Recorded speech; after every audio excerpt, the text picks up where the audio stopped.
I have a confession to make. This is actually the second time I've recorded most of the footage for this episode of Casey on Cars.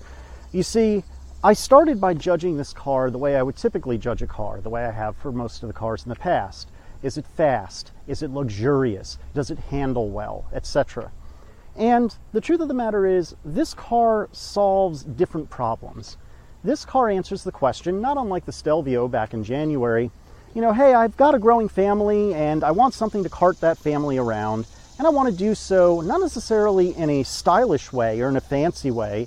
I just want to do so efficiently, and I want to do so cheaply. So what do I buy?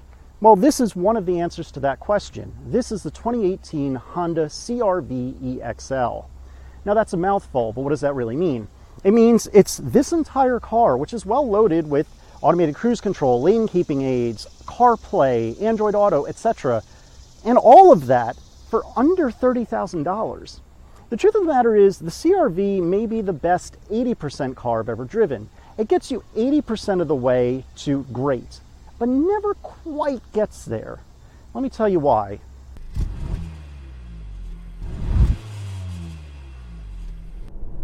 So I feel like I have to make a disclaimer about the Honda CRV. It's a very nice car. There's no question about it. It does everything I ask of it, at least reasonably well. It was not a tremendous amount of money, and it's nice. The disclaimer, though, is that this is not the sort of car that I personally would generally like. It doesn't really excel in any one particular thing. Truly nothing in this car is displeasing. But I can't say I've found anything in the car that makes me go, ooh.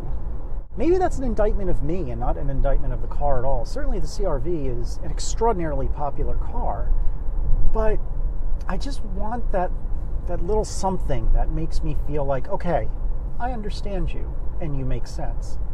I just haven't found it. This particular car, it is a turbocharged 4-cylinder, but it doesn't really move with any particular quickness.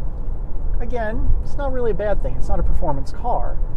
But even my wife's XC90, if you really ask it to move, it'll get out of its own way. Whereas this thing, not really. Here we are in a parking garage where it's a little easier to see the dashboard. And let me give you an example of this CVT transmission. I'm going to take off with no particular quickness, and I'm going to try to keep my foot at about the same throttle input. And you'll notice that the RPMs might move a little, but the speed will keep climbing while the revolutions per minute stay about the same. So let's look. So I'm hovering at about 2,000 RPM, a little less, and now I'm doing 20. But I was at roughly 1,500 to 2,000 RPM the whole time. It's just very, very peculiar. I don't really understand why everyone seems so upset about it, but it's certainly not my preference of transmission. The cockpit of the CRV is fine. One of the things I find interesting about it, though, is that you can see the flared out rear brake lights from the rear view mirror, which I thought was kind of funny. You can see it right there. One thing I do like is how you can see the kind of aggressive haunches of the car from inside the car. It makes it look a lot more aggressive than you would otherwise think it is. I do like that the center of the digital dash is digital. It's a display rather than just gauges.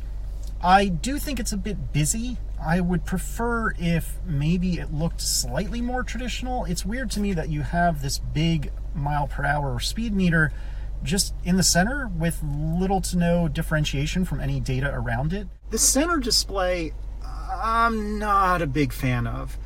Everything just seems so harsh and so cluttered. There's so much text here with little differentiation between font size or font face. It's hard to tell what's important and what isn't. If you go through the rest of the menu system, it's fine. I mean, it does what you would want it to do. This particular model does not have navigation, which is odd, but fine. The CarPlay support is good. I can't demonstrate it because I'm filming using my iPhone, but it's good. The switchgear in the car is pretty good, all told. The temperature control is ever so slightly mushier than I'd prefer, but is mostly fine. Similarly, the turn signal stalk is clunkier than I would prefer. Overall, the interior of the CRV was spacious but not cavernous, and just generally speaking, pretty nice inside. One of the subtle touches I do like on this car is the way in which it encourages you to drive in an eco-friendly way. At the top of the instrument cluster, above the tachometer, there's a green bar when you're driving efficiently that disappears when you're driving inefficiently. And as you lay off the gas, it gets brighter and comes back and says, "Good job, you're green." There's nothing in your face about it. It's just kind of there. And I can't think of a better implementation of a subtle way of saying, please drive responsibly. There's nothing about the CRV that says I'm cheap. But there's also nothing about the CRV that says this is fancier than what you've paid for. This is exactly what you pay for. One of the weird things about the CRV is how unbelievably chatty it is. It seems to beep for any reason whatsoever. Watch what happens when I get out of the car. So as I get out and walk away, you'll hear a weird beep for no reason, and then you'll hear it lock. There's the no reason beep, and as I walk away, then it locks. Okay, the locking I can get behind. I actually kind of like that it locks automatically when you leave. Then as I walk up and grab the handle, beep to unlock, that makes sense. And if I come around to the back, I don't know why you need to beep when I've hit the button that says open the trunk, which it is a nice powered liftgate, which I do like. Then I hit the button to close it, lots of beeps for that too. The thing is that all of the beeps sound exactly the same. Some of them are a little bit longer than others, but there's never a change in tone. If you try to drive off the road, the lane keeping assist just says beep on the inside. It sounds exactly the same. It's very, very weird and very, very chatty and honestly a little bit frustrating. I'm sure to some degree you can go through the menus and maybe fix some of this, but I'm judging this on its default behavior. And its default behavior is really chatty, and that's really annoying. This is going to sound utterly ridiculous, but I love the backup camera in the CRV.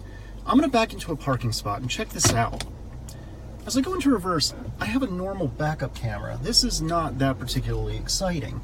And I can back up into my spot. Maybe I just want to tuck in really, really tight against that piece of wood there. Well, I can adjust the camera a little bit and get a little bit better view, but check this out. This is like a top-down view to ensure that I get it just right. How awesome is that? As always, I brought the car to a lift to see what was going on underneath of it.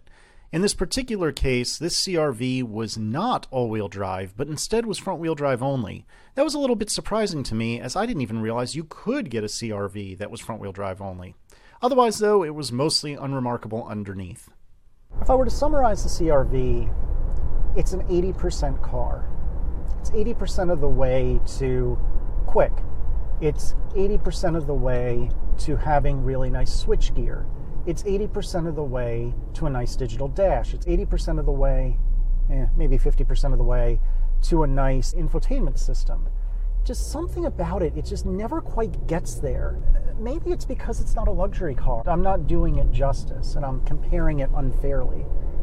But nevertheless, I keep coming back to, this isn't far away from the same feeling I have in the XC90, like the one that happens to be in front of me right now. It's so frustrating because it never quite gets there. It's just, all of it is just so close and just never quite sticks the landing, and that's what's so frustrating about it. But to be fair, for under $30,000 MSRP, it is hard to argue with it. It's got all the advanced features that you would want of a car that's maybe $5,000 to $10,000 more money, and yet it's not that terribly expensive, and it does everything reasonably well. It's hard not to like the car, even the weird continuously variable transmission, which never quite felt normal to me, but never really bothered me either. Aside from the fact that it's the chattiest car I think I've ever driven, it's a really nice ride, and if you're in the market for a small SUV to cart around a family of 3 or 4, it's hard to go wrong. You should at least check out the 2018 Honda CRV. As always, thanks for watching.